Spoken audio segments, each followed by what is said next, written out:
Happy Monday, Dog Nation. I'm Brandon Adams, and this is DawgNation Daily, the daily podcast for Georgia Bulldogs fans, presented today by Pella Window and Door of Georgia. Good to have you with us. We're in a great mood. John Stinchcomb later on. A lot of look at Georgia's win against Cincinnati in the Peach Bowl, and a lot of talk about what comes next. Of course, Rick Gilbert of the transfer portal will hit that on today's show, and just like tons and tons and tons of rumors about coaches on the move or players on the move or everything else. It's a fun time of year with a really, really fast-paced news cycle, and so we'll try to do our part to stay up to date on all of it. And before we're done today, Eddie the Blind Squirrel, the unofficial mascot of DawgNation Daily, returns, and he brings a brand new announcement with him. This is going to be really fun.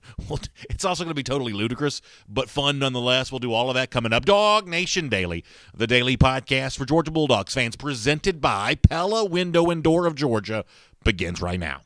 Today's episode of DawgNation Daily is brought to you by Pella Window and Door of Georgia, viewed to be the best.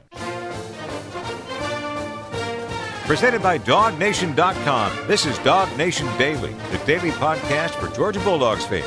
Here's your host, Brandon Adams. So the one thing around here I try to make sure is true, that we never take ourselves all that seriously. We obviously feel very serious about the topic at hand, Georgia football, but me, the person delivering the content, I try not to take myself too seriously, if you know where I'm coming from. So in kind of that fashion, as ridiculous as it has been, we have been now hyping for a few days, a couple of weeks really, I guess, the return of Eddie the Blind Squirrel to the DawgNation Daily, presented by Pella Window and Door of Georgia studio today. That will happen, and wait till you see what Eddie has brought with him. This is all coming up in a couple of moments. It is going to be completely ridiculous, but we're going to have a good time doing it nonetheless. Before we get to that, we've actually got a lot of ground to cover. Speaking of Georgia, Florida, if you go back to the early portion of November when the Gators unfortunately did beat Georgia here this year, there was a lot of disappointment after that and a lot of soul-searching, I think, about the current state of the Georgia program. And on this show,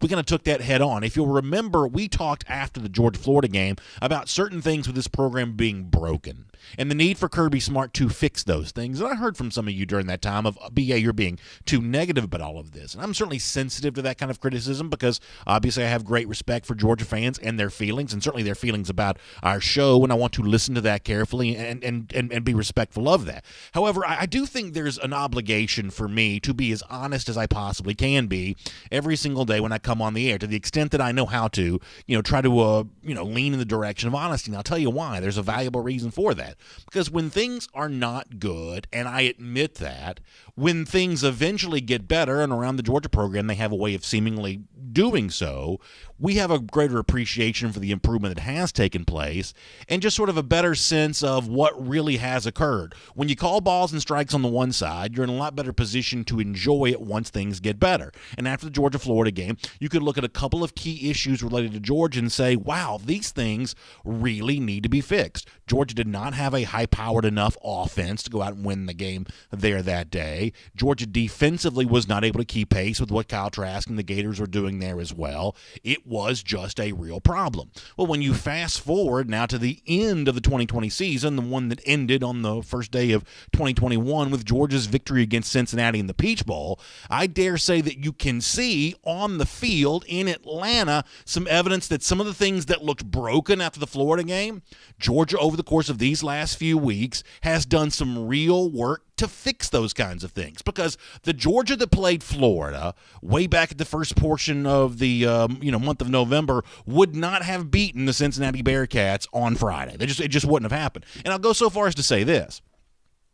The 2019 version of the Georgia Bulldogs, what that program was then, what that team was then, I don't believe that team would have beaten Cincinnati on Friday either. Now, this is not to say that Georgia's performance against Cincinnati was a perfect one. It was obviously not, but it was far more good than bad, and the win itself, I think, lays a foundation for what can be even more success in 2021. Now, Kirby Smart predicted this, before the game, that people would be making too much of a win or potentially making making too much of a loss, and I understand the temptation to potentially do that on either side, but I do truly believe there were some good things put on display against the Bearcats, and the way in which those good things unfold, I think kind of pushes back against a narrative that otherwise might rule the day for UGA. There's a way of looking at this to say, well, Georgia won the SEC in 2017 and was the best non-SEC champion in 2018 and 2019, got blown out by LSU last year. This year, they can't even say they were even in the SEC championship game. They're not the highest-rated non-SEC champion this year. It almost looks like program regression. And we even used the word regression when Georgia lost to Florida on that first Saturday in November, that this was an example of Georgia taking the biggest step back it had taken under Smart since he got the success train rolling with the 2017 season. That was the biggest step back they had taken, and it was going to be interesting to see how Georgia responded to all of that. But as I said before, what pushes back against that narrative a little bit, even if the results for Georgia at the end of this season seem less than they were a year ago, the way the program is currently constituted now, I think gives you real reason for hope. I mean, let's look at what happened offensively for Georgia on Saturday. This was a game in which a kind of a makeshift offensive line was not having a very good day, and the subsequent fallout from that was the Georgia running game wasn't having a very good day either. In the past, that would have been game over, go home. If the Georgia running game was shut down to the degree to which it was shut down on Friday against the Bearcats, that would have been it. But on Friday, Georgia had the other component it could go to. It could go to the big throws from JT Daniels through the air. Now, Daniels had nearly 400 yards passing. He did not have a perfect game either. Some of his throws were misfires and, obviously, kind of shows his need to continue to work on gaining chemistry with the Georgia wide receivers. But this was an element of the Georgia offense that didn't exist when Georgia lost to Florida, and really, for the most part, didn't exist during the 2019 season. But it is on display here at the end of the 2020 season, and reason to feel good about 2021. But the same thing, or at least a similar thing, can also be true about Georgia defensively as well, because what Georgia did not have last year, even though statistically speaking this was a very good defense, it did not have the pass rush that it put on display against Desmond Ridder and the Bearcats on Friday. Would you have 8 sacks in the game, I think, total, at least 5 tackles for loss? That kind of, havoc stuff, the impactful plays in the backfield. Georgia did not have that in 2019 the way that it put it on display against Ridder and the Bearcats on Friday. Now, statistically speaking, Georgia leaves the 2020 season, at least on paper, looking like a worse defense than a year ago, and the defensive reputation of this program is probably not as high as it was 12 months ago either. But Georgia defensively on Friday did something that it was not going to do back in 2019. And really, in big games this year against the Alabamas and the Floridas of the world, it wasn't really doing that either. It really got after a quarterback, and that was the difference in the game. So I love the way this program performed on Friday, getting a win against a top 10 team, but also in the way the various units now seem constituted. A Georgia defense that's all of a sudden a lot more aggressive in the backfield and truly producing in a big game the havoc plays that we've been kind of calling for this team to have for the last couple of years.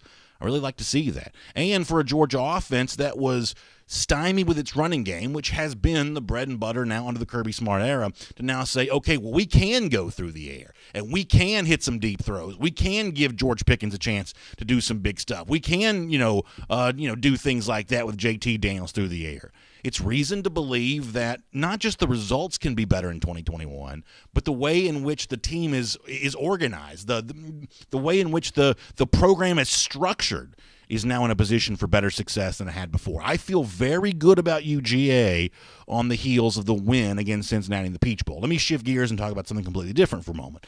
As expected, I guess, after the game was done, Azeez Ojulari, what a performance he had with 3 sacks, co-MVP of the game, he announced that he was moving on to the NFL, and that's not a huge surprise. Ojulari, I believe, will be a very high drafted player, and certainly there's a nice narrative forming around Georgia that his decision to play in the game certainly didn't hurt his draft status, if anything, possibly helping him by showcasing his talents on a big national stage the way that he did. I don't know if that's true or not, but obviously for college football fans who like the idea of bowl games mattering, seeing Ojulari play well in one is certainly a feel-good story, if nothing else. What else was a feel-good for me over the weekend was seeing Ojulari pop up on the DawgNation video channels this weekend, doing a great interview with Jeff Sintel. Jeff obviously had a relationship with Aziz going back to Ojulari's time as a recruit back at Marietta High School. And if you haven't seen this interview for yourself, you need to make sure you check this out. This was just Ojulari's a thoughtful guy.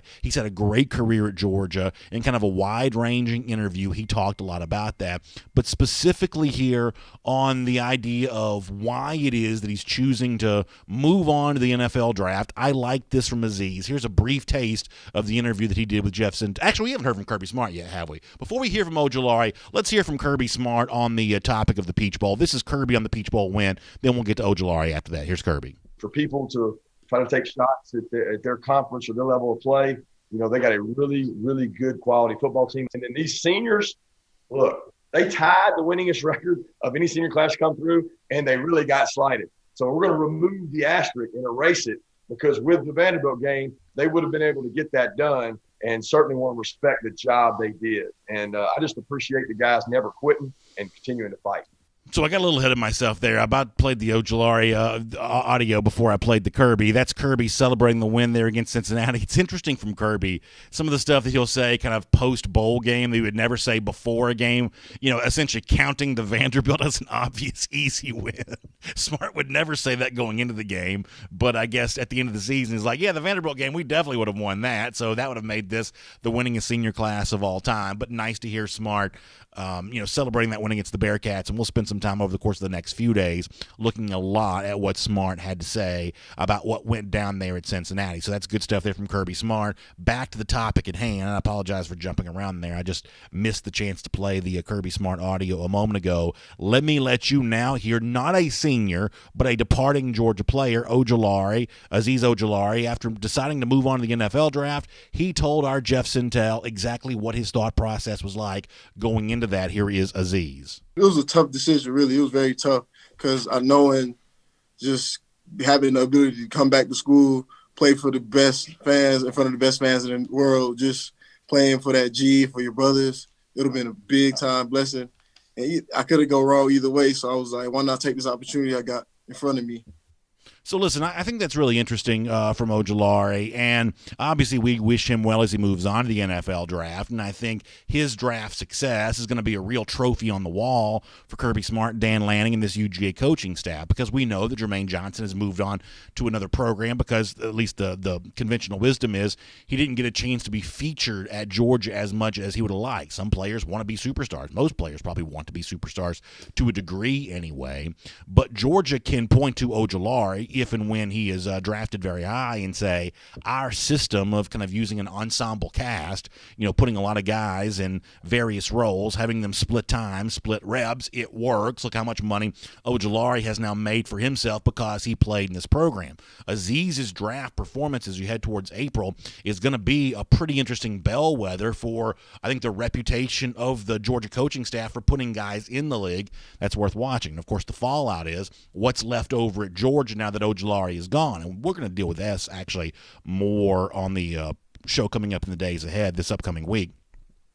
I do think that with Ojulari leaving, Jermaine Johnson transferring, all of a sudden now a pretty big spotlight is now on a guy like, say, Nolan Smith to now follow in Ojulari's footsteps and have the kind of year for Georgia in 2021 that Aziz put together for UGA here this year. I don't have time to get into that a ton, but definitely one of the big stories in the days ahead is going to be what's next for Georgia at outside linebacker now that Ojulari is moving on to the NFL draft. But the bottom line for now is Aziz has a big day against Cincinnati. Some other Bulldogs can say the same thing. Jack Podlesny's game-winning field goal. It was just a good day all the way around. A big win for UGA against an undefeated top 10 ranked team, even if not a team from the Power 5 conference, and what Georgia put on display against the Bearcats, I think gives you reason to believe that Georgia is going to be very much in the thick of the championship hunt as we head towards 2021. My name's Brandon Adams, and this is DawgNation Daily, the daily podcast for Georgia Bulldogs fans. Hello to you, and thanks for being with us today. And a huge thanks to our friends at Pella Window and Door of Georgia for making it all possible. Of course, Pella can help equip your house with energy-efficient windows and doors, so make sure you check them out, because in a time like this, when that heat is running overtime, it's very cold yesterday, at least at my house, you want to keep that heat on the inside. Better windows and doors give you a chance to do that. They can also increase the curb appeal for your home. That can help you out on resale value later on. At least their possibility is there for that. So that's one of the reasons why we love recommending our friends at Pella Window and Door of Georgia.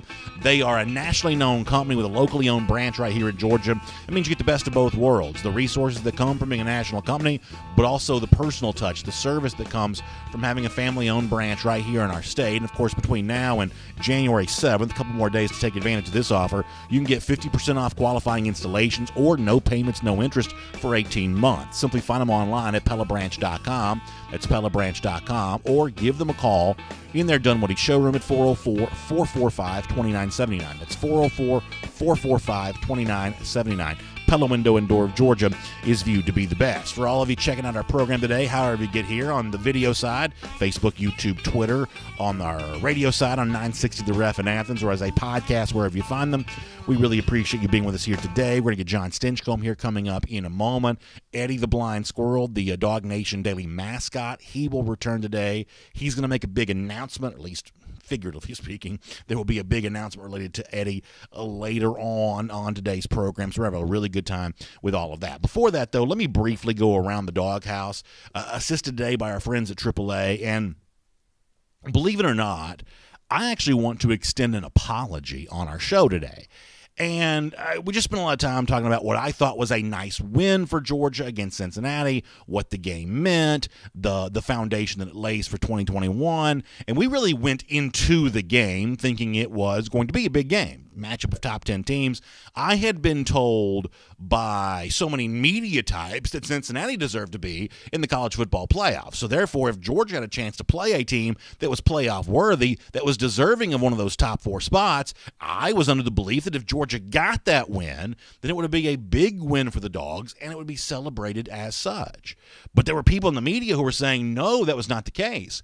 And when we played this audio on the show a few days ago, I told these people they were wrong. You're wrong to feel the way that you feel. One guy in particular is the former Auburn coach, now SEC analyst, Gene Chizik. Chizik used a particular phrase to describe the situation for Georgia going into the Peach Bowl, and I said on the show flat out that I thought that Chizik was wrong for his description, but as it turns out, maybe Chizik was more right than I realized. Let me go back in time, let you hear this again, and decide for yourself if maybe the former Auburn coach wasn't kind of on to something when he said this. Here's Chizik. It's almost like a no-win situation, right? If you beat Cincinnati by 2 touchdowns, that's what you were supposed to do. If you don't, you're the GOAT, right?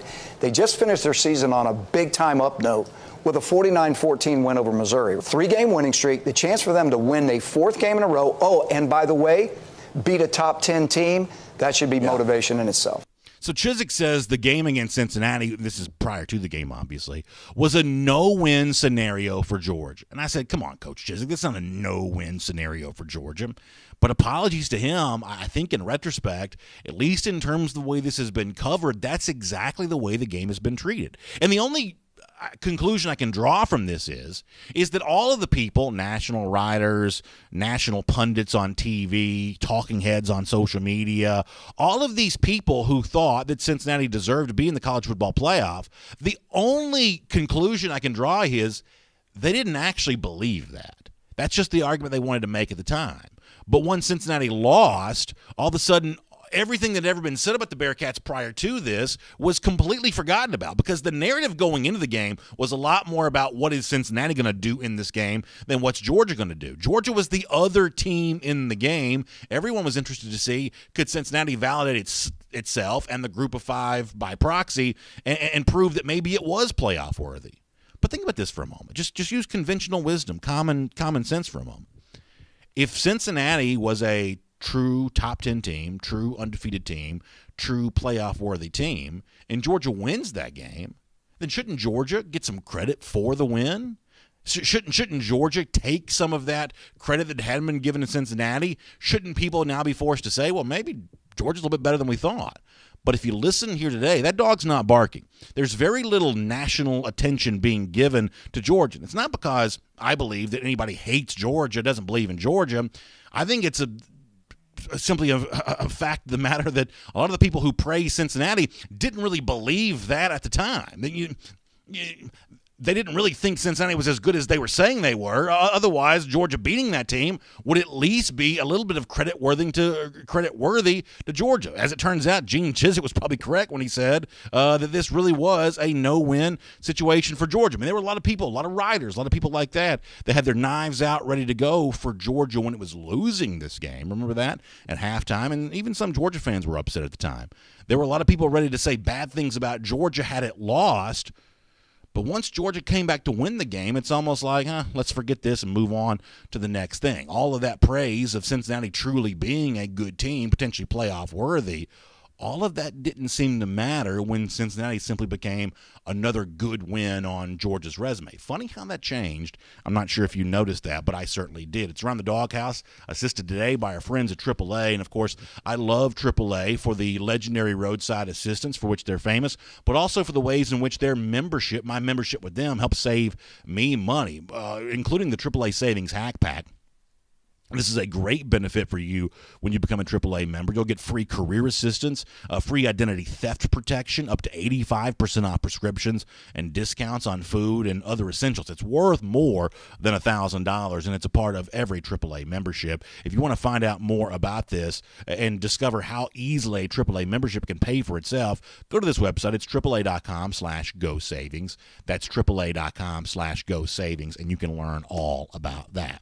All right, it's good to have you with us here today on DawgNation Daily, presented by Pella Window and Door of Georgia. Later on today, we're going to do some fun stuff with Eddie and his return, and a brand new thing for us here on the program. We will do that a bit later on. That's going to be a lot of fun. But for now, for more on the Peach Bowl, for more on Georgia's win and kind of everything that it means and where the Dogs go from here, let's talk to our buddy John Stinchcomb.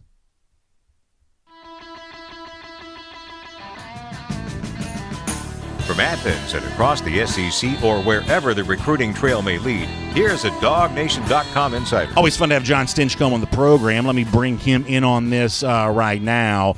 John, what I was saying before you joined us is that I think it's really interesting the way in which the Peach Bowl gets discussed. It was kind of described by some as maybe a no-win situation for Georgia because of the fact that Georgia was the SEC team and Cincinnati was the Group of Five team. I kind of pushed back on that going into the game. I didn't think that was true. I thought that Cincinnati was a good team and Georgia had a chance to prove something by beating the Bearcats. But in retrospect, when you look at the kind of quiet conversation, silence that seems to exist around Georgia's win, very little national praise for that. Maybe the people that were talking up Cincinnati before the game, maybe they didn't actually believe what they were saying, because if they did, it sort of stands to reason that Georgia would get some credit for beating Cincinnati, but you're not seeing a lot of that on online or social media or on ESPN, wherever you want to look for this. It is one of those situations where it seems like for Georgia, beating the Group of Five team has not brought much in the way of accolades. Are we good with John? John, can you hear us? All right, we'll hang up. We'll get John back on the phone here in just a moment. We'll get him all cleaned up and ready to go there. So we'll look forward to doing that with John Stinchcomb here coming up in just a minute. We may be having a little bit of a phone issue, so we'll see how that goes. Let's try some of your comments instead here for a couple of minutes while we get John going, and you can kind of weigh in with your thoughts on what has happened there with that and everything else related to the Peach Bowl and all the other fun stuff going on around Georgia football. Plenty on our Rick Gilbert coming up here in just a moment as well. So we'll do a lot of that with you on the program here, DawgNation Daily, presented by Pella Window and Door of Georgia here today. On Facebook for a couple of minutes just to fill some time before John's ready to go. Gerald Harmon says the UGA beat a team that they were supposed to beat. But here's the problem with that, though. Georgia was only an 8-point favorite in the game. This idea, and this was even true, I think, for some Georgia fans, where the only thing that was seemingly going to satisfy some Georgia fans during the game was, a 3-4 touchdown type blowout.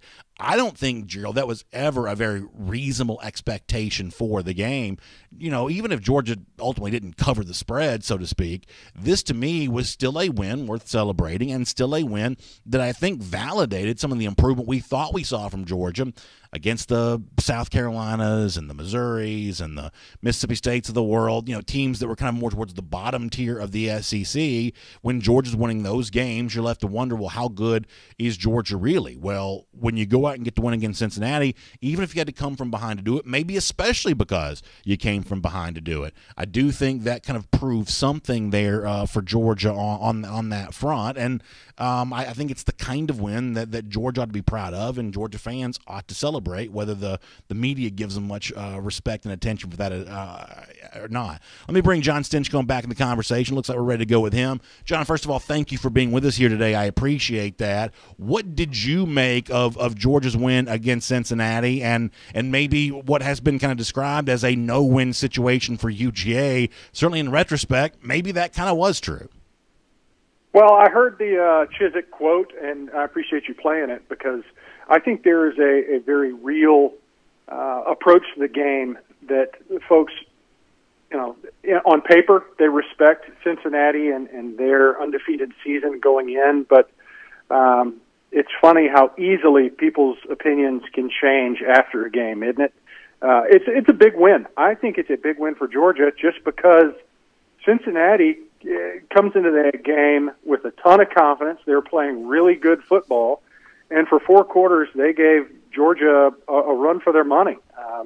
It's a regular season game where you almost consider it a trap game, except Cincinnati's better than most of the teams that you usually see in these trap game scenarios. Going into the Peach Bowl, obviously Cincinnati had a ton to prove for their program, and Georgia is trying to figure out who's valuing this game enough to continue to suit up. So the mentality is a little bit different, and I think you saw that at times throughout the game where I'm not saying that Georgia didn't play motivated football. Obviously, that second half, you remove one breakaway run against the defense, and they smothered and suffocated Cincinnati's offense. So there was a lot to like about the effort in general about Georgia, but I think it was pretty evident there was times where Cincinnati was the motivated, focused team that Georgia was trying to be. I said this before you joined. Go ahead. Go ahead. No, you please go ahead. Finish your point. I'm sorry. Well, no, and so when you look at it from a national perspective, it's the hindsight's 2020. Well, of course they should have scenario, which I think Coach Chiswick was referencing in that the no-win scenario. But I guarantee winning this game is definitely a win for Georgia. The setback that it probably would cause heading into an off season when you don't come away with a victory is very much more problematic on a grander scheme, rather than going into this saying, we finished on a high note.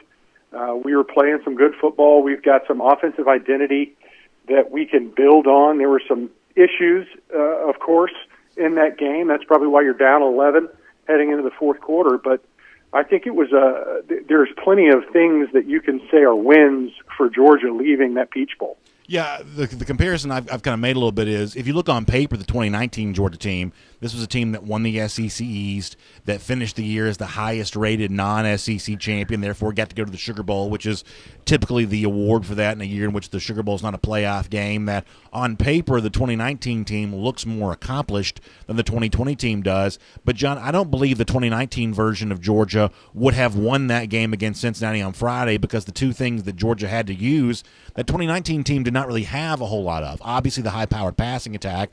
JT Daniels throws for nearly 400 yards on Friday. That's not something that Georgia really had for not just 2019, but for a large portion of 2020. But the other part of this is, for as statistically good as Georgia was defensively a year ago, this was not a great pass-rushing team a year ago. And I don't think, if you want to look at the one aspect that led Georgia to beat Cincinnati more than anything else on Friday, it was Azeez Ojulari and Adam Anderson and that Georgia pass rush. rush, getting after Desmond Ridder all day long. That's a component that Georgia has in this game on Friday that it has not had a lot over the last couple of years. So to me, one of the things that makes the win enjoyable is the way in which it kind of demonstrates that Georgia may be coming into its own in a couple of issues that are crucial for teams that want to compete for championships.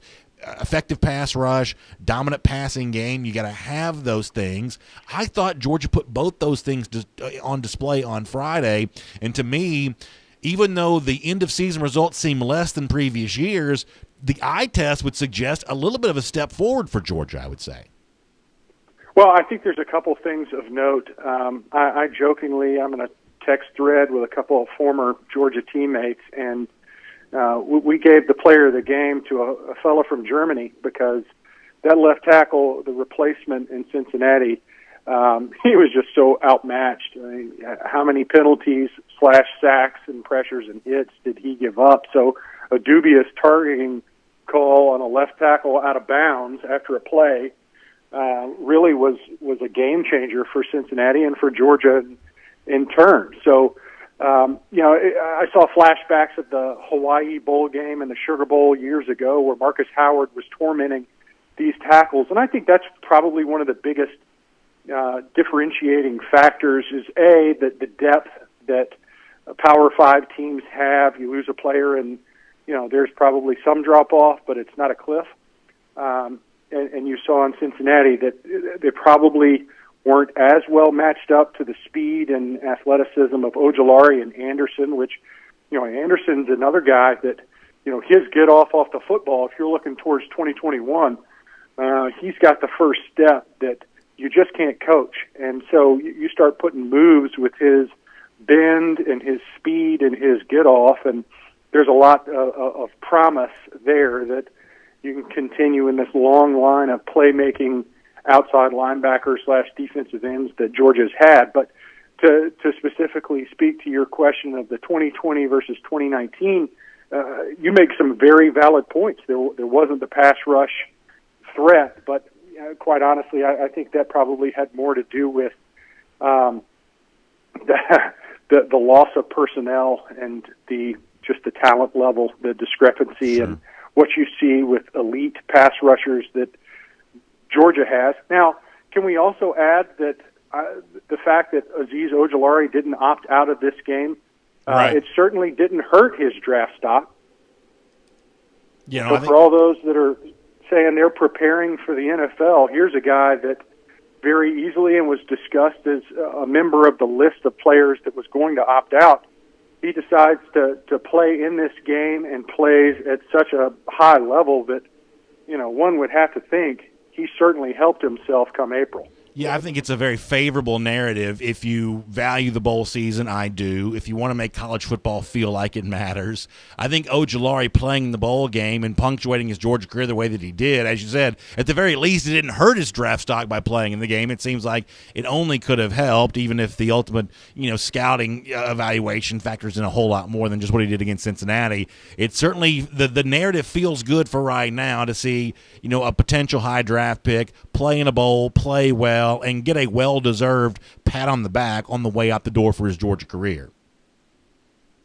Yeah, well, I mean, if nothing else, he padded his stats, and for all these folks that are quote-unquote preparing for the NFL, isn't that what they're trying to do? They're trying to pad the numbers. You're not putting anything else on film, so what you're saying is, 2 less weeks of practice and not playing in a game is going to help me add one more rep on the bench press and shave, 0.1 off my 3-cone shuttle drill. I mean, that's the preparation I'm assuming that they're referencing when they're saying they're opting out to prepare.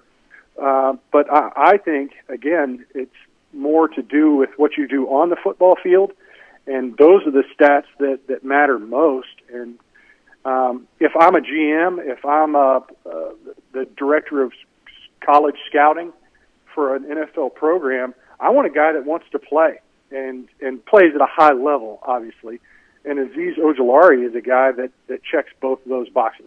I think maybe the most glaring problem for Georgia on Friday, and this is certainly something people want to hear you weigh in on, John, what looked to be at times some struggles for the Georgia offensive line. Had a hard time establishing much in the way of running game. There was really only one guy playing in his normal spot. That was, obviously Warren McClendon starting at the right tackle spot. Other than that, you had a lot of guys moving around. Jamari Salyer shifting inside, assuming he's back at Georgia next season, which I believe he probably will be. Him shifting to the inside may be a regular occurrence for next season, but it was an example of a guy in a different spot on Friday. And the results for the Georgia offensive line just were not very good. I don't think I'm, certainly overstating it by saying it that way. What did you make of the way that the line played, and did you see maybe, more silver lining or maybe just something different than I did? It did not seem like a very good day for those five guys. No, that's a fair assessment. It was not a good day for the offensive line. It was, Cincinnati's defensive front, they were playing motivated, but they don't have the same talent level. So I think the shifting of the personnel really started to show through. There was a lot of movement up front from Cincinnati. There was a number of times where communication was key, and it just there was a huge lack of execution, especially in the run game. It had less to do with ability and more to do with just recognizing assignments, making the adjustments on the fly, and getting a hat on a hat. So the shifts of the personnel groupings and the fact that only one starter was in his home, I think it was undeniably a negative effect on the offensive performance, especially in the run game. But I think it's also a preview of that 2021, which is almost what we've made these bowl games. It's just a little exhibition game. It's a preseason game for the following season because of so many guys choosing not to be there. And Georgia is obviously not an exception to that new approach to these bowl games. So with this offensive front, you put in Xavier Truss, and he had his struggles. And then Jamari Salyer is a guy who all season long I thought he has played exceptionally well. There's been development on his part, but he also came in early and at a left tackle where you're replacing a top 5 draft pick.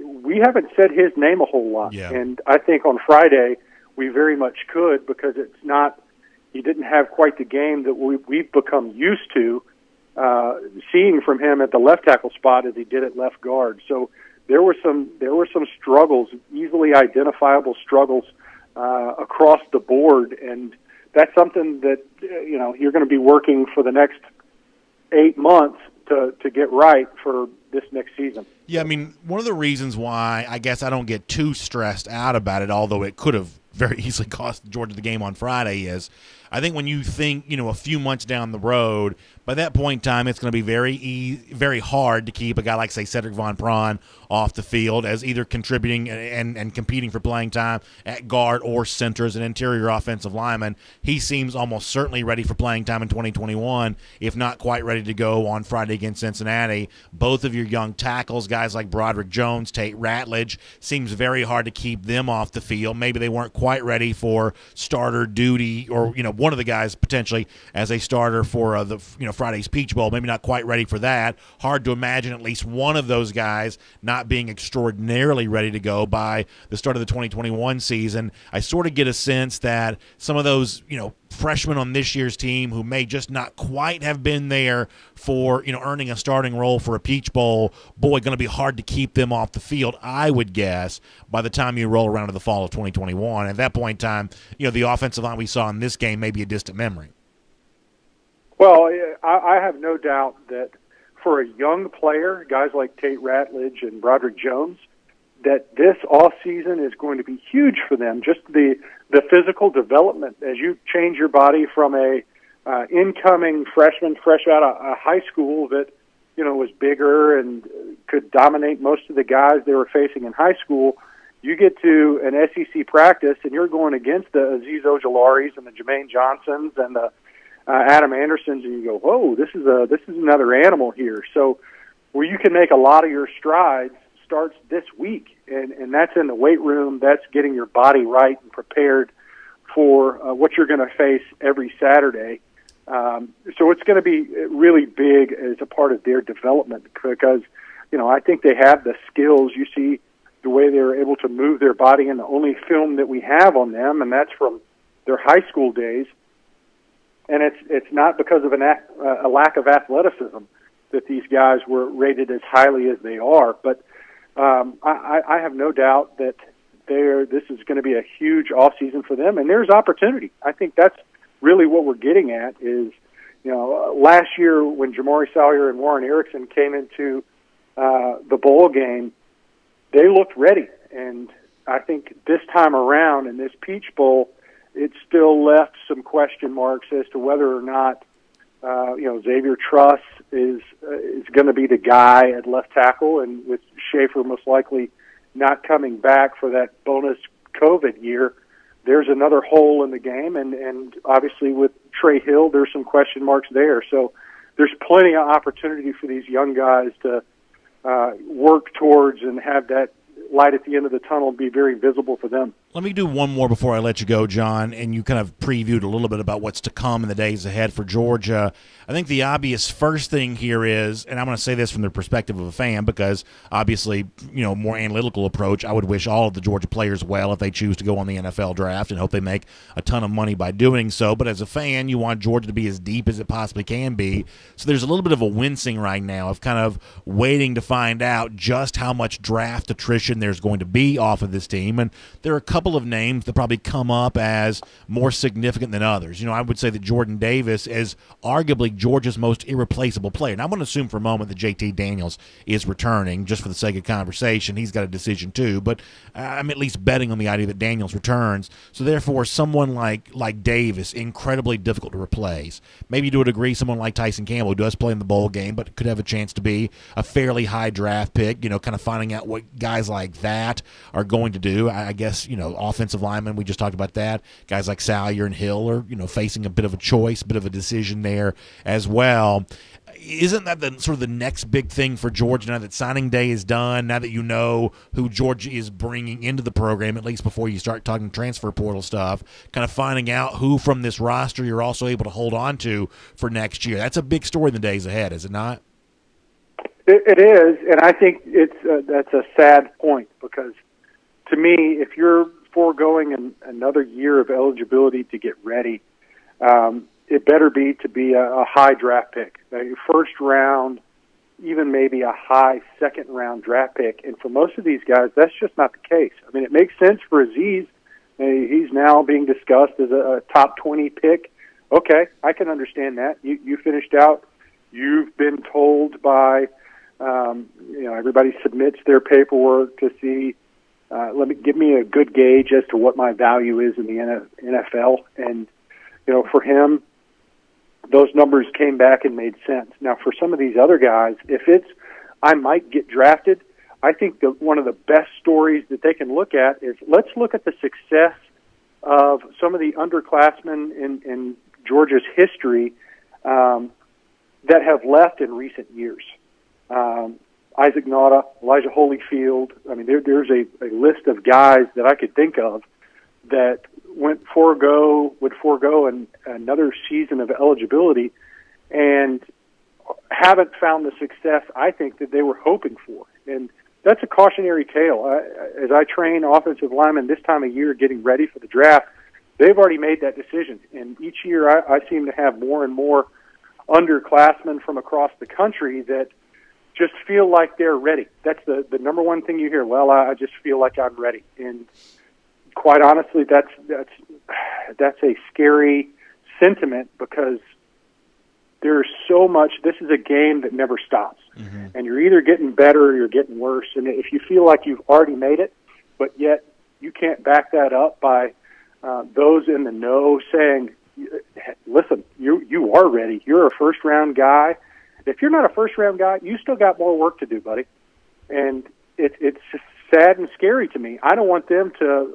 Sometimes timing is everything, and if you're not ready for your opportunity, and you put yourself out there, and the NFL is not a developmental league, you get up there and realize that, man, I still got a lot of work to do on my game. Well, there's fewer and fewer spots because the pool is getting flooded by guys that kind of fall into that category of talented but still developing. And I think that's got a lot to do with guys not really honing their craft and taking the opportunity that college provides for them before they say, I'm ready to make money off this deal. Well, John, it is always a great pleasure to speak to you here on DawgNation Daily, presented by Pella Window and Door of Georgia. I really appreciate your time. Your insights obviously incredibly valuable. We'll look forward to talking to you again soon as Georgia moves into its offseason and just kind of figuring out, kind of how all this is going to fall into place these next few days. Transfer portal guys coming in, draft guys maybe going out, young guys getting their shot in 2021. It stands to be a busy next few days of news here for UGA, so I can't wait to hear what you have to say about all of it. I'm looking forward to it. It's a good time for college football and for us to kind of discuss what all's going on. There's a lot of moving pieces, which makes it fun. No doubt about that, John. I'll talk to you next week. Thanks so much, BA. Go Dogs. Let's take a look around the rest of the league. This is SEC Through. Yeah, John's a great guest. Great information. As he said, he's right there hands-on with a lot of these guys who are, moving on to that next level. So he's in the trenches with all of this. And I mentioned transfer portal a moment ago. We'll talk about Rick Gilbert here, his status in the transfer portal coming up in just a second. Before that, quick word about my friends at MyBookie. You got NFL playoffs coming up this upcoming weekend. Expanded playoffs, wild card weekend, bigger than ever before. You want to make those games as interesting as they can be. Listen, get some action down on the game and use my friends at MyBookie to do so, because when you sign up, they're going to give you a big first deposit bonus for doing so. You can get up to $1,000, 50% of your initial investment back to you as a sign-up bonus. That's what MyBookie does. They're known for the best player perks in the entire industry. So find them online. Just type in MyBookie in your browser. Use the promo code DawgNation to get the signing, the first deposit bonus. Use the promo code DawgNation to do that. Then after that, you play, you win, you get paid. Winning season extending into the pro football playoffs here this upcoming weekend. Find them online, MyBookie. Make sure you use the promo code DawgNation, though, for a whole lot more on that. Okay, it became official over the weekend. Former Marietta Blue Devil standout, LSU freshman sensation, Rick Gilbert has put himself officially into the transfer portal. Now, it's obvious that Georgia is going to try to be a player on this. Georgia was very active in Gilbert's recruitment the first time around. To be completely frank and to be completely honest, I don't think that Georgia had what it has now to sell itself well for Gilbert a year ago. When Gilbert chose LSU seemed like the sexiest game in town. You had Joe Burrow at quarterback, you had Joe Brady as passing game coordinator, and even if Gilbert was cognitively aware that he would not be playing for that quarterback, or maybe even possibly with that passing game coordinator, the aura they gave the program was very present. It was easy for Gilbert to choose that. And if anything, maybe what was even easier, and I don't take great pleasure in saying this, but it certainly seems like it could be true, that what was actually easy for Georgia, or I should say for Gilbert, was to disqualify Georgia because of what he did not see happening at UGA at the time. The phrase that I remember Gilbert using that always stuck out in my mind is, am I going to go to a place and only run stick routes, which is essentially like 5 yards down the field, turn around, and basically be a dump-off option for a quarterback. That's maybe how Gilbert thought tight ends had been used at Georgia, and obviously he saw himself as so much more than that. Here's the great news, and I can't tell you for sure that Gilbert's going to come to Georgia now that he's in the transfer portal. I feel very optimistic about the situation. I can't tell you that for sure, but here is what I can say with great confidence. That Georgia is in a much better position to sell itself to an Rick Gilbert than it would have been a year ago. The emergence of Todd Monken, who I think had a very successful year as Georgia's offensive coordinator, a massive upgrade over James Coley, the guy that was in place a year ago. The emergence of JT Daniels, who was in position in 2021 to really deliver the football to playmakers, such as a Rick Gilbert. I think some of the things that Gilbert maybe would have said he did not see at Georgia when he initially chose to go to LSU, he might be more willing to say, I do see these things at Georgia here now. And the late season of emergence of a guy like Darnell Washington is an example of that. Washington has kind of the highlight play against Cincinnati on Friday, but was targeted and used a lot more against both the Bearcats and Missouri than he had been earlier this season. John Fitzpatrick was a part of the Georgia offense there as well. That Georgia can say that we do truly intend to get the ball to the tight end. And in the past, part of Georgia's issue was not just its inability to get the ball to the tight end, but the fact that it had so few big-time passing plays. that there just were not going to be enough plays for anybody to go around. Well, that's obviously, things have changed for Georgia, and they're not the number one offensive juggernaut in college football. I don't want to oversell that, but they're better than they were a year ago. My guess is Rick Gilbert probably notices.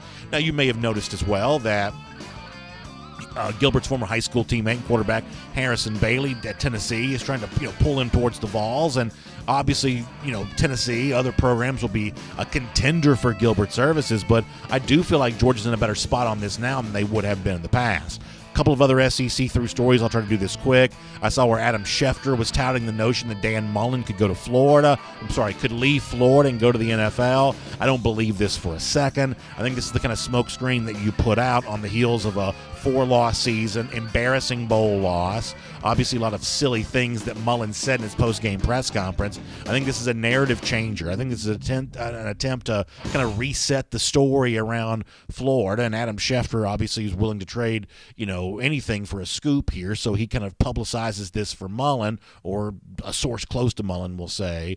I don't believe that Dan Mullen is truly on an NFL team's radar, but I think given the way in which the Florida season ended, I think it probably serves Mullen's purposes to have that out there. You've also probably seen that Todd Grantham is returning for Florida. They are making some defensive staff changes.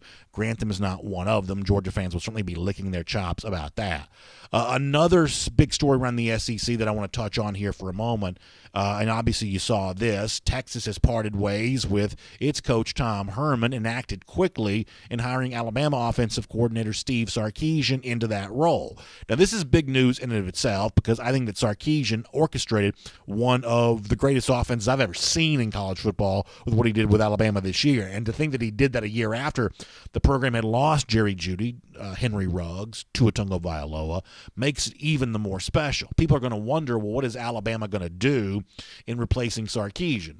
The recent track record for Saban doesn't give you much of an indication.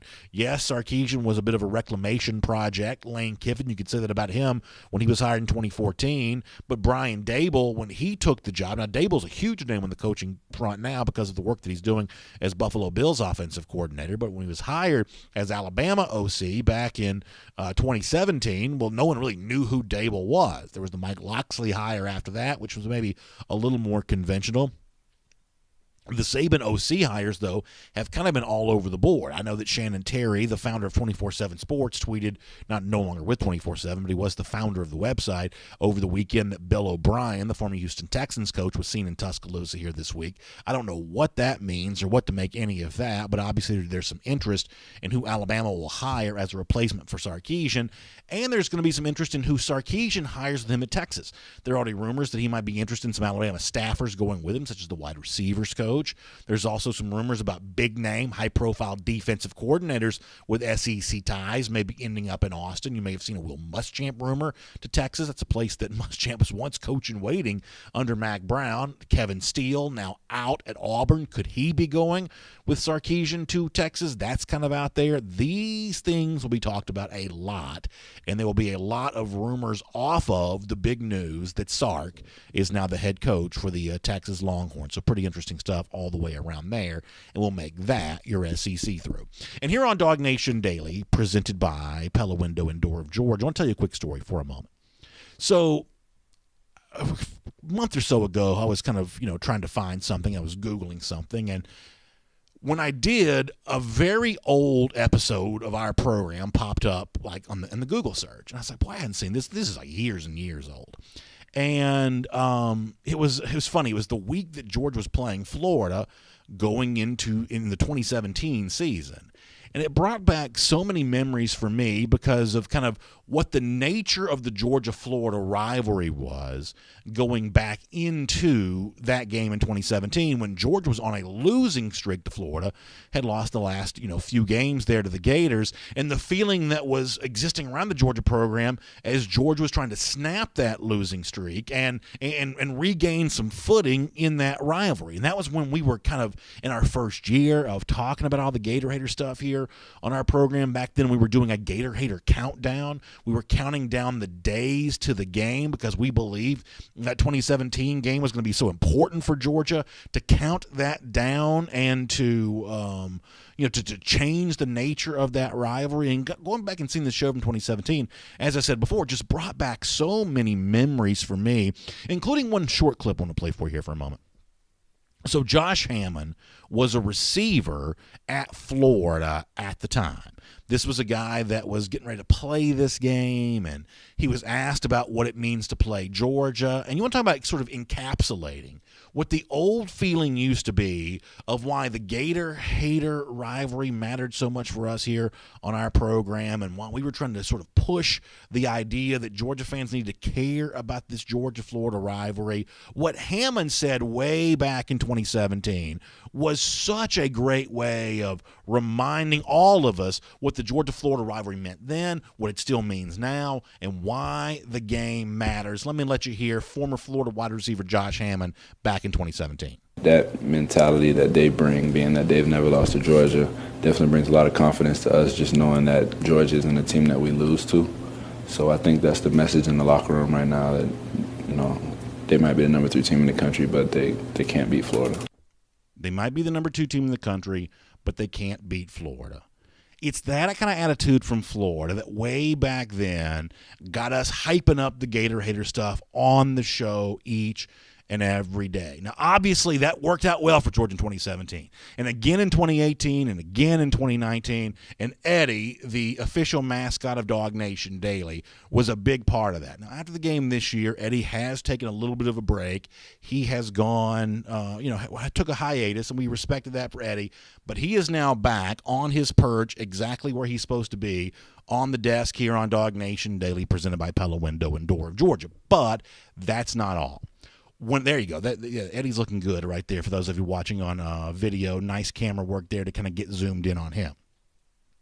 That's not all, though. Eddie has brought something with him today. Because when I was watching this old show from 2017, as I said before, I didn't seek the show out. I was just Googling something else, and it kind of popped up, so I watched a couple of minutes of it. I had completely forgotten about this.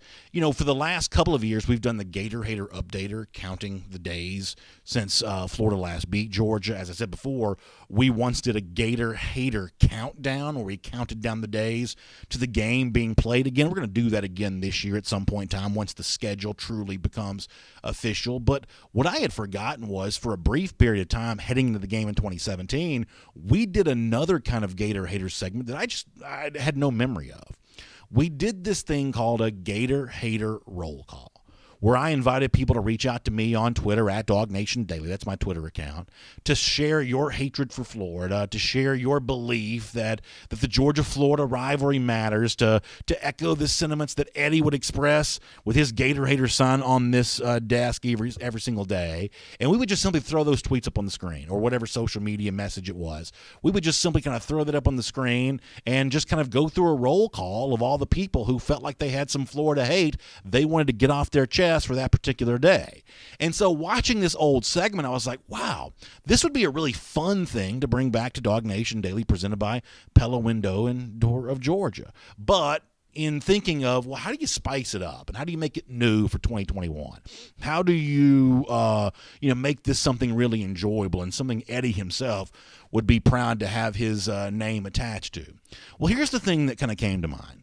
I think that for a lot of us, one of the most entertaining moments of the 2020 season happened near the end, when Florida defensive back Marco Wilson threw a shoe at the end of the game against LSU, ultimately cost Florida that game against the Tigers, and might have certainly cost Florida a spot in the college football playoff. It was a time for Georgia fans to laugh, and for Florida fans who thought they had gained an edge over Georgia, maybe a reminder that edge is not quite as significant as you think it might be. So I thought, boy, this would be a great thing to be able to do. Can we kind of celebrate the silliness of Marco Wilson throwing a shoe? Can we have some fun with that? So here's what we're going to do. And this was, Eddie bringing this back here. Hold on one second. So on my desk every day from now on with Eddie, we're going to have this. For those of you watching radio podcast, you can't see this, but for the people on video, this is our golden shoe. This is our trophy to signify Marco Wilson's throne shoe that cost Florida the game against LSU. Yeah, there you go. Good camera work. That's the golden shoe right there. Now, there's only one of these, so I can't give out the golden shoe trophy. But for everybody who wants to participate in our Gator Hater roll call each and every day, we're going to pick someone, figuratively speaking, to be the winner of the golden shoe there for that day. So on the desk from now on, not only do we have Eddie, the unofficial mascot of DawgNation Daily, but we've also got the golden shoe here as well. So here's what I want you to do. Tomorrow, reach out to us, reach out to me on Twitter, at DawgNation Daily, whatever else, and we're going to start a brand new Gator Hater segment led by Eddie, looking to honor somebody with the golden shoe for some great work. This is all totally ludicrous. I understand that. But for some great work, showing some great Gator Hater credentials, we'll honor you with the golden shoe there tomorrow. So there's that. This is all Eddie's doing here. It's good to have him back. It's good to have Gator hating back in style again as we start the year of 2021. And we're proud to bring all of that to you right here on DawgNation Daily, presented by Pella Window and Door of Georgia. So hit me up on Twitter at DawgNation Daily, and maybe tomorrow you could be the winner of the golden shoe. We'll start giving this thing out every day, every week, whatever else. But we'll do that here on the program each and every day. Look at the golden shoe. It looks really, really good, I have to say. My family, we worked. This was a very strange weekend as I told my family what we needed to do here to try to construct this trophy. So it is now done, and it is there, and it's ready to go here on the program each and every day. Let me say this on a serious note on the way out the door here. Pretty interesting bowl week for the SEC. 6-2, I guess the record is. Certainly looks better after Texas A&M kind of storms back, gets the win against North Carolina, and actually the cover there as well. Georgia against Cincinnati too, but I think the SEC can flex a little bit for what was able to get done. College football playoff was interesting. Certainly the performance by Justin Fields was amazing, and it sets up a pretty interesting national championship between the Buckeyes and the Crimson Tide. We'll have more time to talk about it, and we'll see you again tomorrow. And boy, that was a long one, y'all. It was one of the longer shows we've done in a while. But I'm glad to have you with us for DawgNation Daily, presented by Pella Window and Door of Georgia. And I'll say, and on video as we roll into our R.S. Andrews cool down. And remind you that air conditioning, heating, plumbing, electric, R.S. Andrews can do all of that for you. And we're glad to have them and you and everybody else a part of what we do here on DawgNation Daily, presented by Pella Window and Door of Georgia each and every day. So let us kind of roll in here to our R.S. Andrews cool down. Tennille Calvino says face cramping from laughing so hard. Well, I'm glad to know. Yeah, I think this is going to be a fun thing to be able to do. A good way to honor a fun moment from the 2020 season, and a chance for me to also honor each of you for your Gator hating credentials. And there are a lot of them out there. So we'll kind of do this at the end of the show, our Gator hater roll call each and every day. I'm looking forward to that. Philip Jordan Wells says the cowboy pick slipped in. Yeah, I would say that pound for pound, discriminating tastes would look at the Mullen and the cowboy hat photo as more ridiculous than the Darth Vader thing. Look how proud of himself he is right there. I mean, that guy is very, very happy right there. He looks like a villain from the Dukes of Hazzard. Like, he is very, very happy with himself with that cowboy hat on. Look how chest back, shoulders back, chest up, chin up. That's a proud man there. As I said on the show the other day, about all hat, no cattle. That's Dan Mullen right there for sure. Let's see what else. Joseph Kennedy laughing at the ACC for their winless bowl deal. Yeah, pretty impressive. Randy Hall says, wondering if Marco Wilson's going to do the shoe throw at the combine. Yeah, I'm guessing he'll be asked about it at some point in time. Matt Rukavina also saying the Georgia seniors missed out what he thinks on 3 wins to close out the season. Would have been a 47-9 mark. Yeah, certainly would have been very impressive for Georgia. Let me pop over to YouTube here for a moment. Bank 6 says Adam Gase is a candidate for the Bama OC job after being fired by the Jets. I guess anything is possible. A Green Soldier having some fun with Dan Mullen over here. I like to see that. DMart 42 as well. Memphis Dog says it's a 10-gallon hat for a half-pint brain. That's pretty good by Memphis Dog there. I like that.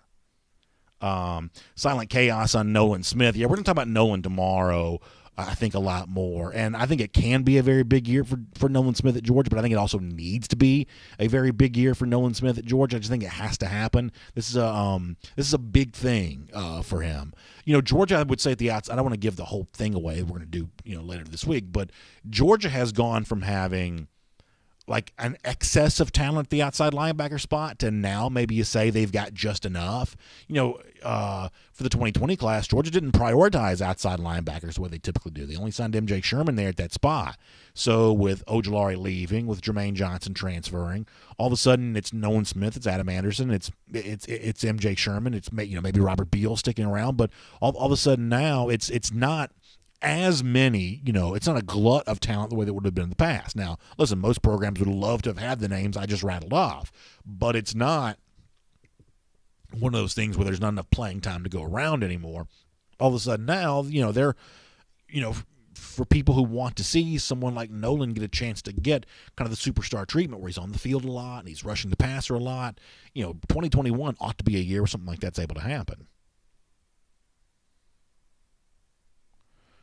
Green Soldier says, how impressive is it to do what we did without an offseason with brand new position players across the board? Yeah, I think, all things being equal, the Georgia season was not what Georgia fans wanted it to be, but in terms of how it finishes, I think that you should feel good that all the challenge and adversity that Green Soldier described there, I think that Georgia remains very much a championship contender going into 2021. We talked some last week about preseason number 1. I'm going to soften that discussion. I don't think Georgia is a valid pick to be a preseason number 1 team based on, kind of what you see from Oklahoma by comparison, and maybe some other teams, college football playoff mainstays as well. But definitely very much in the thick. I don't think anybody would doubt that at all. Rodney Hewitt's looking forward to seeing Adam Anderson next season. That should be great to see. Jay Shipe says, with Grantham's continued struggles at Florida, why is he still around? Any chance he has some home movies of the month? I don't know about that, but obviously a lot of Georgia fans were thrilled to see Grantham was coming back. A lot of people assumed that he probably would not be after the horrid defensive showing against Oklahoma in the Cotton Bowl. So, Grantham is just kind of one of those guys that Georgia fans have kind of always felt like they've known the truth about. Florida fans for a while tried to argue the other side, but watch the reaction to the bowl game. You don't see much in the way of Florida fans defending Grantham anymore. You now see Florida fans saying about Grantham what Georgia fans have seemingly been trying to tell them forever.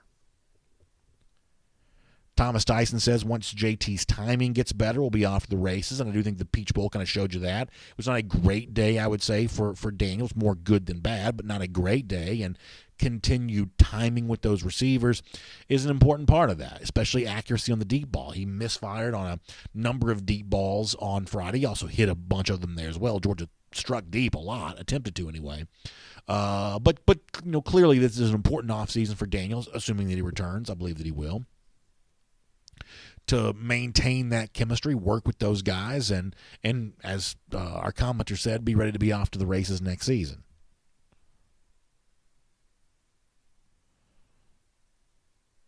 Nathan Morris says, when are you expecting JT to say if he's staying or not? That's a good question.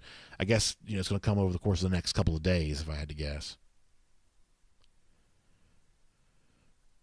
David Gross says the Nakobe tackle won the game play ahead of Tyreek. Yeah, I mean, listen, Nakobe Dean has proven himself to be an incredibly valuable member of this Georgia team. Incredibly valuable. He's not the highlight reel that maybe some other Georgia defenders have proven to be. Could be next year. Roquan obviously became that in his junior season. Maybe Nakobe does as well.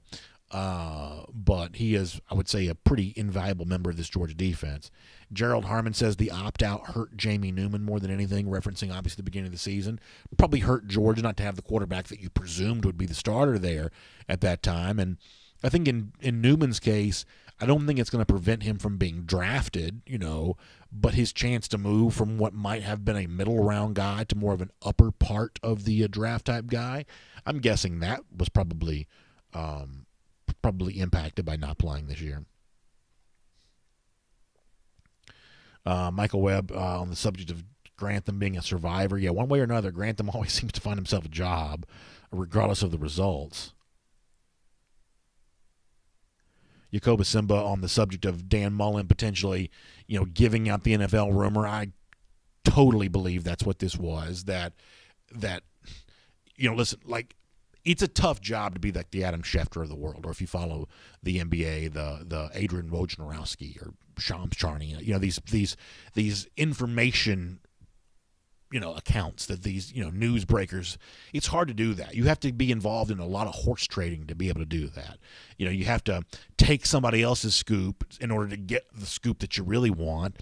And a lot of these, I guarantee you, a lot of these big blue check reporters know half the stuff that they are being fed by agents and everything else is not true, but they don't dare cut off that well of information because they got to be tweeting this stuff all day long, and so you got to put out some junk to get the real stuff.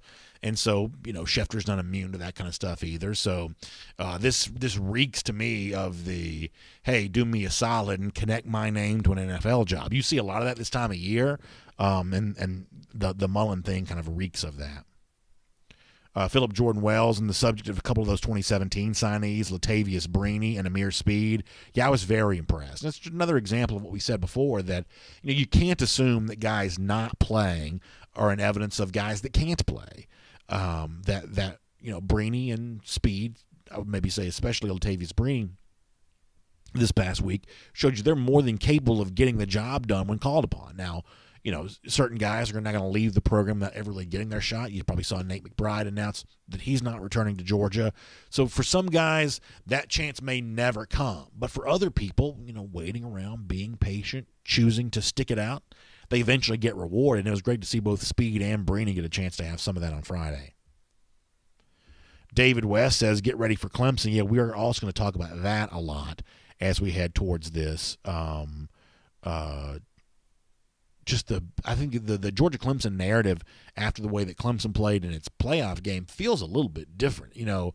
I think at one point in time it was going to be is Georgia ready to play on Clemson's level? I think now part of the conversation is going to be, does Clemson still play at Clemson's level after their lines of scrimmage issues against Ohio State? So, and David also points out be there, be loud. That's the other big thing, and a lot of this happens away from the boundaries of a typical sports conversation, but how normal does 2021 feel like in the fall? Do you have more fans? Does it feel more like a regular game? Certainly, I hope that's the case. I hope we're all healthy and moving in that direction, but as of now, boy, it's hard to know for sure, right? I couldn't make a prediction on that one way or another. Pete Ellis says it's Legends Night on Raw tonight. Yeah, I think I saw something about this. Flair, Hogan coming back. I remember the 25th anniversary show they did a year or so ago when they did it Madison Square Garden, brought all those people back. I remember that being kind of great. So I will probably be tuned in to Legends Night tonight, Pete. Thanks for the reminder on that. Looks like, let's see, over here on YouTube for a moment. Thomas Van Sant on the subject of Trevor Lawrence to the Jaguars. I do think the draft's going to be very interesting. As Thomas mentioned, the possibility that Lawrence ends up in Jacksonville, and they obviously try to just recast the entire image of that organization. Falcons picking at 4. I am a Falcons fan. Is there the possibility that Fields could slip to the Falcons at 4? Could the Falcons being at 4 potentially trade a huge haul to go up to number 2? I'm not going to lie to you. I'd love the idea of Justin Fields as the future Falcons quarterback. I'd love the idea of that. For a Falcons organization here in Atlanta that just doesn't have any juice at all, like there's no buzz around this team whatsoever. They're in salary cap, held for the most part, with the huge contracts still owed to Ryan and Julio. The idea that you could re-energize the fan base with a local product like Justin Fields, I'd love it. I'd love it. So we shall see how that plays out. Silent Chaos says people are looking at Justin Fields at 4. Wow. I almost wonder, given how he played against Clemson, does he even stick around to 4? You almost wonder now, does he move up the board a little bit? Bank 6 says he hopes that Stone Cold's there for the Legends Night, serves a toast, maybe gives someone a stunner before the show goes off the air. Yeah, Bank 6, I'd like to see that myself too. GB2 says, do we know how many new players started the game Friday? He says, our offensive line needs work. So along the offensive line, the only guy in his normal spot was McClendon at right tackle. You had Schaefer, who had been left guard, play right guard. You had Erickson play center. You had Salyer, who had been left tackle, play left guard, and you had Xavier Truss come in at the left tackle spot. And I would say, of those guys, just to be frank, Truss was probably the guy that had, at least to my eyes anyway, the toughest day. There are a couple times on like a run block situation where it seemed like, Truss had a hard time figuring out who to block. And one play in particular, like I'm not an X's and O's guy, but there's a play that Georgia runs that I always love where it's like a crack down block by either a tight end or a wide receiver on a defensive end, and the offensive tackle gets out on the move and plows either linebacker or in many cases the defensive back, and that opens up a big toss sweep type play for the running back. This was perfectly executed at the end of the North Carolina game in 2016 in the game-winning touchdown for Chubb, where receiver comes over, pow, smacks the defensive end, tackle gets out on the move, and just kind of plows the field for the running back behind him. It seemed like one or two times Georgia may have tried to do that on Friday, at least to my eyes anyway. Not being an X's and O's expert, and it just seems like when Truss was kind of getting out there on the move like that, he was having a hard time figuring out who his guy to block was. But listen, that's going to be expected when you've got inexperience. I mean, that's just you get experience so you can be better in the future, and Xavier's no different than that. I'm not turning my back on him as a prospect because he had a tough game. He's going to be a tough game for the entire unit. Some of that kind of stuff is sort of hard to separate, who did what from whom.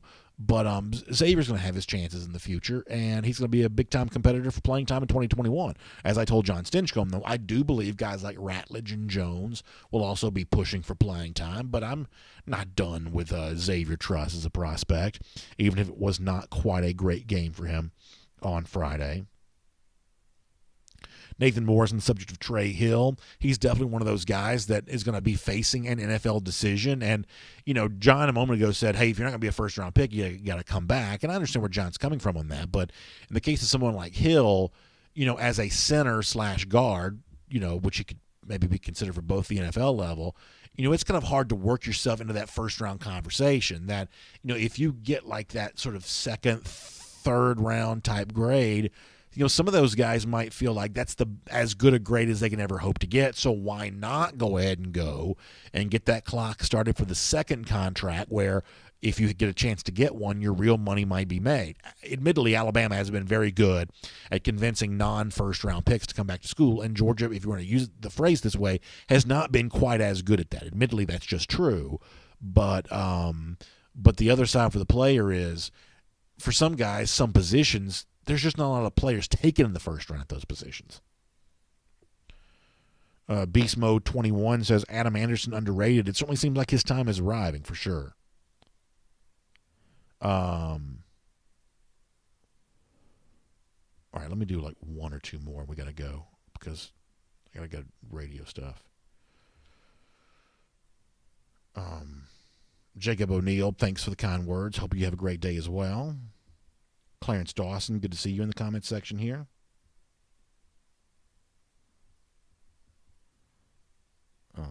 Let's see what else. I'm having a little bit of internet issue on Facebook right now. Maybe time for us to sign off. I may just have to do that. Brian Jones also mentioning that we talk about some Florida changes, guys like Torian Gray out at Florida. Makes you wonder what that possibly means for Terrion Arnold's recruitment. Arnold is that big name that's still left for the class of 2021 that, you thought was probably considering Florida, along with Georgia as well. You wonder how those defensive backs coaches, because I think Florida had 2 defensive backs coaches, and I believe they're both gone. Y'all may correct me on that, but I believe that's true. If that impacts Arnold one way or another, I should also point out from a recruiting standpoint, should have mentioned this during the regular show probably, but Corey Foreman did officially announce to USC over the weekend. So I think most Georgia fans had kind of, let that ship sail as it was, but Foreman did make it official to USC over the weekend. With that said, we're going to go ahead and wrap things up here today.